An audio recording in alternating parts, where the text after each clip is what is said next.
اور جب نہیں بن پائیں گے تو پھر یہ سارا کچھ جو ہے نا وہی گناہ جو سمجھ لیجئے، برائی سمجھ لیجئے، اچھائی سمجھ لیجئے، یہ سارا کچھ عمران خان صاحب کے کھاتے میں جائے گا. آپ اون بھی نہیں کر رہے ہیں وہ اس حد تک کہ آپ پارٹی ان کو جو ہے سب اس حد تک انسٹیگیشن کرنے کے بعد، سب کچھ کروانے کے بعد جو ہے ان کو اون بھی نہیں کر رہے. پہلے ایجنسیوں پہ ڈالا، پھر ایجنسیوں سے نکال کے جو ہے نا کہ ہمارا تو تعلق نہیں ہے، ہمارا تو یہ مطلب نہیں تھا.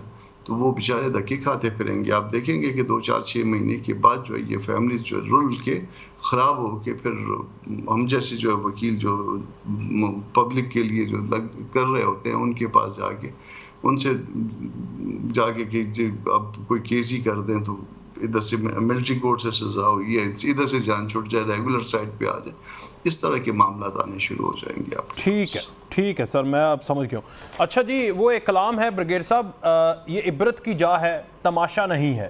یہ تو کائنات کے لیے، دنیا کے لیے کہا گیا نا، یہ دنیا کے لیے کہا گیا، تو پارٹی کے لیے بھی یہی ہو گیا نا، یہ عبرت کی جا ہے، تماشا نہیں ہے. جس نے تماشا کیا اس کو عبرتناک انجام مل رہا ہے، بنایا جائے گا تاکہ آئندہ کوئی ایسا تماشا نہ کرے. ٹھیک ہے نا بریگیڈ صاحب؟ نہیں تو ٹھیک ہے، اس میں کوئی شک نہیں کہ the law should take its natural course. اگر پی ٹی آئی کے لوگ ہیں وہ 52 کے اگر ان کے خلاف ملٹری کورٹ کی پروسیڈنگ شروع ہو گئی ہیں تو so be it, the law of the land. اور اگر کل کو وہ پی ٹی آئی کے جو ٹاپ لیڈر ہیں جس طرح رانا ثنا صاحب کہہ رہے ہیں، اگر ان کی چیئرمین جو ہے اگر ان کے لیے ملٹری کورٹ کا فیصلہ ہوتا ہے تو بالکل ملٹری کورٹ کا فیصلہ ہے، اس میں تو کوئی بڑی بات نہیں ہے. ٹھیک ہے نا جی. سو کہنے کا میرا مطلب یہ ہے کہ اس وقت ایک بڑی پارٹی ہے، اگر وہ پھر میں لفظ کہوں گا زیر عتاب ہے، بڑی مشکل سچویشن میں ہے، تو سو بھی ٹھیک ہے، ہوتا ہے پارٹی. سر بغیر صاحب سچ بولے نا، بڑی پارٹی تھی، بڑی پارٹی ہے کیسے؟ وہ تو آج مریم کہہ رہی تھی ایک رکشے میں پوری آ جائے گی. نہیں وہ آپ کی بات صحیح ہے. دیکھیں وہ جس دن ان کا ووٹ بینک ختم ہو جائے گا تو بالکل اس میں 6 مہینے لگے. یہ ہے نا پوائنٹ. ٹھیک یعنی ووٹ بینک آج بھی انٹیکٹ ہے بقول بریگیڈیئر فاروق حمید صاحب کے. میں آپ کو بتاتا ہوں، دیکھیں بات یہ ہے کہ اوور نائٹ تو اسٹاک مارکیٹ جب گرتی ہے تو بالکل کریش کر کے زیرو تو نہیں ہو جاتی نا. 1000 پوائنٹ گرتی ہے، 2000 پوائنٹ گرتی ہے، ٹمبل بھی کر جاتی ہے، لیکن کچھ عرصہ وہ بالکل کریش ہونے میں کچھ ٹائم لگتا ہے. تو میں یہ کہنا چاہ رہا ہوں کہ یہ آنے والے جو الیکشن ہیں، میں ابھی بھی سمجھتا ہوں کہ اگر وہ جس طرح 2-3 دن میں ہمیں وہ ہنٹ دیے جا رہے ہیں، اسحاق ڈار صاحب نے بھی کل کہا ہے ان کی کوئی ایمبیگوٹی الیکشن کے بارے میں، لیڈر آف دی اپوزیشن نے کہا ہے کہ جی الیکشن اکتوبر میں ہوتے نظر نہیں آ رہے، تو وہ بالکل میں سمجھتا ہوں وہ صحیح ہے. اس وقت پرائیورٹی 2 ہونی چاہیے حکومت کے سامنے. اور اس میں آپ کا سوال کا جواب ہے. میں بڑا خوش ہوا ہوں کہ آج آپ نے لیڈر آف دی اپوزیشن کی بات کو مان لیا، جس بندے کی پوزیشن کو نہیں مان رہے تھے آپ. ماشاءاللہ مجھے بڑی خوشی ہوئی ہے سر، چینج آ گیا آپ میں. یہی تو بیوٹی ہے پاکستان کے پولیٹیکل سسٹم کے لیے کہ جو لیڈر آف دی اپوزیشن ہے وہ کہہ رہے ہیں کہ میں الیکشن نہیں دیکھ رہا ہوں اکتوبر میں. کل انہوں نے جو ARY میں انٹرویو دیا ہے، کہنا ہے میں یہ چاہ رہا ہوں اس وقت پرائیورٹی ایک پہلی ہے کہ 30 جون تک جناب ہمارے گورنمنٹ کو مل جائے وہ $1.5-2 ارب. IMF کا پرائیورٹی وہ ہے. اس کے بعد جولائی اگست میں کہ جناب اگر IMF کا نہیں ہوتا تو وہ پلان بھی ہے اسحاق ڈار صاحب کا، انہوں نے کہا وہ ہم پبلک کر سکتے ہیں. ٹھیک ہے نا جی. تو وہ آپ کو پتہ ہی ہے کشکول ہی ہے. چیئرمین تحریک انصاف کے خلاف 2 سے 3 ہفتوں میں قانونی کارروائی کا آغاز ہو جائے گا. وزیر داخلہ رانا ثناء اللہ ان کے خلاف 4 تو اوپن اینڈ شٹ کیسز ہیں جو سب کو پتہ ہے. آپ ان کا فارن فنڈنگ کا کیس دیکھ لیں، آپ توشے خانے کا کیس دیکھ لیں، پھر القادر یونیورسٹی کا دیکھ لیں، پھر ان کی بیٹی، تو یہ تو فیس کرنے پڑیں گے نا. اور اب جو یہ انہوں نے 9 مئی کا جو مین آرکیٹیکٹ تھا اور جو برین تھا بیہائنڈ دس ہول اٹیک، وہ سارے جو تانے بانے وہ جا کے ان سے ملتے ہیں، تو وہ ایک ملٹری کورٹ میں جا کے تو ان کو فیس کرنا پڑے گا ٹرائل. تو جیسا کرو گے ویسا بھرو گے. ہی آسکڈ فار اٹ. یہ انہوں نے اپنے پاؤں پہ خود کلہاڑی ماری ہے، کسی نے ان کو نہیں کہا. وہ بات ساری یہ ہے کہ انہوں نے کبھی پارٹی جو آپ دیکھ رہے ہیں کہ بکھر رہی ہے، جو پارا ہو گئی ہے، وہ اس لیے کیونکہ انہوں نے نہ کبھی اپنے کسی MP کو عزت دی، نہ کسی MNA کو عزت دی. انہوں نے صرف یہ کہا میری وجہ سے تم ہو، میں نہیں ہوں تو تم بھی نہیں ہو. تو جب آپ اس طرح کا ایک آپ اکڑ دکھائیں گے اور سمجھیں گے کہ جی میں ہی سب کچھ ہوں اور میں ہی اکلے کل ہوں، تو پھر پارٹی تو اس طرح کٹھی نہیں رہتی ہے. خوف سے کتنی دیر تک لوگ آپ کے ساتھ جڑے رہیں گے؟ خوف ہی ہے نا. دیکھیں کسی کا جب میرا 2020 کا میں واقعہ ہوا تھا تو جو مرشد ہے اس کا جی وہ مرشد کا نام لیتے ہوئے سانپ سونگ جاتا تھا پوری پی ٹی آئی کو, خوف میں رہتے تھے. ابھی بھی خوف میں ہیں. ابھی ایک ان کے دوست تھے جنہوں نے جا کے کہا کہ جی آپ ان کو بولیں کہ ذرا ہاتھ ہولا رکھیں, تو کہتے ہیں کہ میں اگر مرشد کے متعلق کوئی بات کروں گا, نہیں مرشد کے متعلق اگر میں بات کروں گا تو مجھے عمران خان فوراً میری چھٹی کرا دیں گے. کس نے کہا تھا یہ؟ ان کا ایک قریبی دوست. نام لے لیں اب تو ڈرتے ہیں. نہیں اب کیا نام لینا ہے نا. انہوں نے یہی سمجھانے کی کوشش کی تھی کہ تھوڑا سا بیک فٹ پہ جائیں, تھوڑا سا حالات بہتر ہونے دیں. چیک کریں, آپ کی ہمت کو داد دیتا ہوں, آپ نے نام لیا, کیا آپ نے نام لیا مرشد کا نا, آپ نے کریٹیسائز کیا 2020 میں. میری بلا سے وہ خاتون ہے جس نے اس کو برباد کیا ہے. تو یہ تو اللہ کے کام ہے. جب آپ ظلم لوگوں پہ, خاص طور پہ اگر آپ اپنے نظریاتی کارکنوں پہ ظلم کریں گے تو ظلم کا حساب دینا پڑتا ہے. کیا انڈائریکٹلی سجیسٹ کر رہی ہیں کہ اللہ نہ کرے طلاق بری چیز ہے, نہیں ہونی چاہیے, ناپسندیدہ عمل ہے. اللہ تعالیٰ نے کہا کہ جو آفیشلی ناپسندیدہ تو عدت میں نکاح بھی تھا. لیکن اب دیکھیں نا, ان کو اب نہ کوئی 5 کیرٹ ڈائمنڈ دے رہا ہے, نہ کوئی 450 کنال زمین دے رہا ہے. تو اب وہ مانکا فیملی کہتی ہے کہ بھئی اب چلو یہاں سے ٹرو کہیں اور دیکھتے ہیں, جا کے معاملہ فٹ کریں. اب تو کچھ رہ ہی نہیں گیا یہاں پہ, کچھ بچا ہی نہیں. اب مجھے یہ بتائیں نا, اب آپ یہ بتائیں کہ اب ان کو انٹرسٹ کیا بات ہے. اب تو وہ ریحام کا انٹرویو سن رہی تھی, وہ کہتی تھی اس گھر میں پانی بھی مفت آتا تھا, آٹا بھی جہانگیر ترین کے گھر سے آتا تھا, پیپسی بھی کہیں اور سے آتی تھی, جیم بھی کہیں اور سے آتا تھا. تو وہ تو مفتے کا مال سارا ہر جگہ وہاں پہ چلتا تھا. تو اب تو ساری دکان بند ہو گئی. تو اب کس نے جا کے, اب وہ جو 8-8 لاکھ کے بکرے روز باہر دیے جاتے تھے, وہ اے ٹی ایم بھی بھاگ گئے سارے. ان کی بنے گا, دکان بند ہو گئی. وہ ایک ابھی بھی ٹرانسمیشن کرے نا, ایک سوشل میڈیا پہ بھی کریں, اربوں روپے اکٹھا کر سکتے ہیں, آپ کو پتہ ہی نہیں ہے. آپ تو دیکھیں کیس بھگتے جائیں عدالتوں میں, اور وہاں پہ اپنا نام اگر کرا سکتے ہیں تو کلیئر کرائیں, نہیں کرا سکتے تو جو سزا پاکستان میں ہر ایک کے لیے ہے, رول آف لا سب کے لیے برابر ہوتا ہے. میں نے آپ سے سوال پوچھنا تھا, آپ نے, میں پھر آتا ہوں سینیٹر صاحب کی طرف, کہ اللہ تعالیٰ نے فرمایا کہ ناپسندیدہ عمل ہے جو کہ جائز عمل ہے طلاق, تو آپ انڈائریکٹلی کہہ رہے ہیں کہ جان چھوڑ دیں ان کی, وہ اگر انہوں نے تباہ کروا دیا. اب پچھتائے کیا ہو, چڑیاں چگ گئی کھیت. اب طلاق ہو نہ ہو, جو نقصان ہونا تھا, جو بیڑا غرق ہونا تھا, وہ ہو چکا ہے. سینیٹر صاحب, اب ہو گئی بری باتیں, ماضی قصہ ختم ہوا, اب اچھی باتیں آپ ہمیں سنائیں ذرا. کامران صاحب, اچھی باتیں کرنی ہیں آپ نے. ہنس رہے ہیں آپ, مشکل سوال ہے نا یہ. یہ بڑا مشکل سوال ہے. یہ ایسا ہے کہ جو حالات ہم پہ اس ملک پہ گزر رہے ہیں, اچھی باتیں نظر نہیں آ رہی ہیں. مطلب ٹھیک ہے, آپ یہ کہہ سکتے ہیں کہ ہمارا ایک مخالف جو ہے وہ بظاہر جو اس وقت مصیبت میں آپ سمجھ لیجیے, ختم ہونا سمجھ لیجیے, مگر اصل مخالف جو ہے ہمارے اب وہ غربت ہے. غربت کیا ہم نے کم کر دی ہے, معیشت جو ہے ہماری اس کے ساتھ ہم اس پہ قابو پا چکے ہیں, کیا ہم نے ملک کو ترقی کی راہ پہ ڈال دیا ہے. اصل معاملات اس ملک کے اور ہیں, اور وہ ہم ان کے ساتھ جو مسائل ہیں نبٹ نہیں پائے. کوئی نظر بھی نہیں آ رہا اس طرف, کوئی ول بھی ہماری نہیں ہے. ہم جن مسائل میں پڑے ہوئے ہیں شاید وہ بہت چھوٹے ہیں, اور جو پبلک سے مجھے بعض اوقات ڈر لگتا ہے, اگر ران صاحب اگر یہ اس ملک میں ہم زبانوں کے حوالے سے, لسانی حوالوں سے, اور یہ فقہوں کے اور فرقوں کے حوالے سے نہ بٹے ہوتے, لوگ ہمارا گریبان پکڑ چکے ہوتے.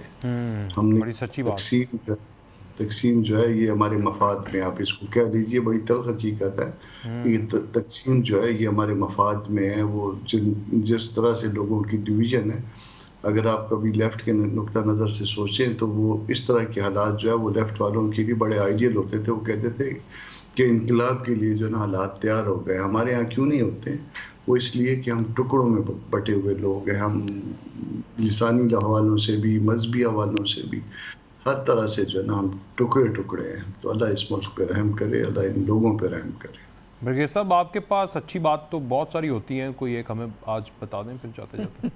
دیکھیں اچھی بات تو میں نے آج سوشل میڈیا پہ پڑھی کہ جناب فن لینڈ کی پرائم منسٹر ہیں یا فرسٹ سینئر منسٹر ہیں جی پرائم ان کے منسٹر خلاف she is very young and very talented and very beautiful ماشاءاللہ فن لینڈ کی جی ان کی جو اینٹی کرپشن ڈپارٹمنٹ ہے، جس طرح ہماری پنجاب کی اینٹی کرپشن ہے، انہوں نے جناب یا نیب سمجھ لیا، انہوں نے انویسٹیگیشن کا اعلان کیا کہ انہوں نے سرکاری خزانے سے سرکاری پیسے سے بریکفاسٹ کھلایا ہے یا کیا ہے، یہ سم تھنگ لائک دیٹ۔ واہ واہ دیکھیں میں یہ کہنا چاہ رہا ہوں، رول آف لا کی بات کری تھی عظمیٰ کردار صاحبہ، کیا بات ہے رول آف لا پاکستان میں، وہ این آر او نے برباد کیا اس ملک کو۔ آج جس ہم کھڑے ہیں، یہ جو ہم جنرل مشرف کے دور سے ہم نے برگیڈ صاحب این آر او دینے والے نے بھی برباد کیا ہے، پوری بات کیا کریں پلیز۔ میں ایگری ود یو، میں یہ نہیں کہہ رہا ہوں جنرل مشرف نے اچھا کام کیا تھا، این آر او دیکھ کے برباد کر دیا، لیکن انٹرنیشنل اسٹیبلشمنٹ شامل تھی بیچ میں کہ یہ ہونا ہے این آر او، اس کے بعد پتہ نہیں کتنے روز گئے ہیں، اور پھر تو جو لوگ خود تھے ملوث انہوں نے اپنے آپ کو این آر او دے دیا، تو کیا رہ گیا؟ اور پھر ہر لیول پہ ایمنسٹیز ہوئی۔ تو جو آج پاکستان کی حالت ہے، جو ہمارے پرائم منسٹر صاحب بار بار کہہ رہے ہیں کہ جناب 30 جون تک دعا کریں کہ آئی ایم ایف کو وہ 1.5-2 ارب ڈالر آ جائیں، تو یار پھر اس ملک کے ساتھ یہی ہوگا۔ What rule of law, what accountability, وہ ایک لفظ ہوتا تھا اکراس دی بورڈ اکاؤنٹیبلٹی، کدھر گئی وہ؟ تو پاکستان کو ہم یہاں لانے میں ہماری لیڈرشپ کا کردار ہے، عوام کا کردار نہیں ہے، یہ یاد رکھیں آپ۔ یہ عوام بڑی عظیم قوم ہے، یہ انہوں نے تمام تکلیفیں برداشت کی ہیں، لیکن ہم نے اگر جانا ہو ملک سے باہر پرائیویٹ ٹور پہ تو ہم سرکاری جیٹ میں جاتے ہیں۔ اب میرا منہ کیوں کھلواتے ہیں آپ؟ ادھر ہی آپ سینیٹر صاحب کے لیڈر کی طرف بات کریں، لیکن ابھی مطلب یہ آپ کا جس کو آپ ڈیفینڈ کبھی کرتے تھے لیکن خیر نہیں بھی کرتے تھے، تنقید بھی کرتے تھے، وہ بھی تو سرکاری ہیلی کاپٹر کے پی کے لے کے گھومتے تھے نا۔ میں بڑے تنقید کیا، چودھری پرویز الہی صاحب جو چیف منسٹر تھے، اچھا کیا یہ اینٹی کرپشن کے پیچھے پڑ گئے یار، 2 مہینے کے اندر 100 ارب روپیہ لگا دیا وزیر آباد گجرات اپنی فیملی کی کانسٹیچوئنسی میں، اور اس پیسے کا میں سمجھتا ہوں بربادی ہوئی اس ملک میں۔ ہم نے پبلک کا پیسہ، ٹیکس پیئر کا پیسہ جو ہے برباد کر دیا۔ اچھی بات کر دی آپ نے فن لینڈ کے وزیر اعظم خاتون کی بات کی، وہ سینا میرن 2019 سے وہ پرائم منسٹر ہیں، ویسے جس عمر میں وہ پرائم منسٹر ہیں ہمارے ہاں یہ جس کو آپ عظیم قوم کہہ رہے ہیں نا، اتنی بچیاں یا بچے جو ہیں نا وہ ٹک ٹاک کے اوپر ناچ رہے ہوتے ہیں، گانے گونے بجا رہے ہیں، اور شی از اے پرائم منسٹر۔ آپ کی جو بریگیڈ صاحب نے شروع میں آپ کو آپشن دی تھی نا، وہ ابھی بھی ویلڈ ہے، اس کا جواب نہیں دیا تھا۔ جاتے جاتے استحکام پارٹی کی طرف چلی جائیں، مستحکم ہو جائیں گی، میں آپ کو بھی مشورہ دے رہا ہوں۔ دیکھیں آپ نے میرے خیال میں وہ اسٹیٹمنٹ نہیں سنی کہ عطا تارر کی، کہ جہانگیر ترین کا جو گروپ ہے اس کے ساتھ بڑی ایک ایکسلنٹ اچھی ورکنگ ریلیشن شپ ہے نون لیگ کی، اور ان کے ساتھ الائنس بھی ہو سکتی ہے، ان کے ساتھ سیٹ ایڈجسٹمنٹس بھی ہو سکتی ہیں، تو اس میں کوئی کانٹرڈکشن والی بات نہیں ہے۔ اب میں اگر ادھر ہوں، مجھے یہاں پہ عزت ملی ہے تو وہاں پہ بھی میری عزت ہے، تو ایسا کوئی مسئلہ نہیں ہے۔ بہت شکریہ جی بریگیڈ صاحب، آپ کا بھی بہت شکریہ، عظمیٰ صاحبہ بھی شکریہ، کامنا صاحب آپ کا بھی، اجازت دیجیے، اللہ حافظ۔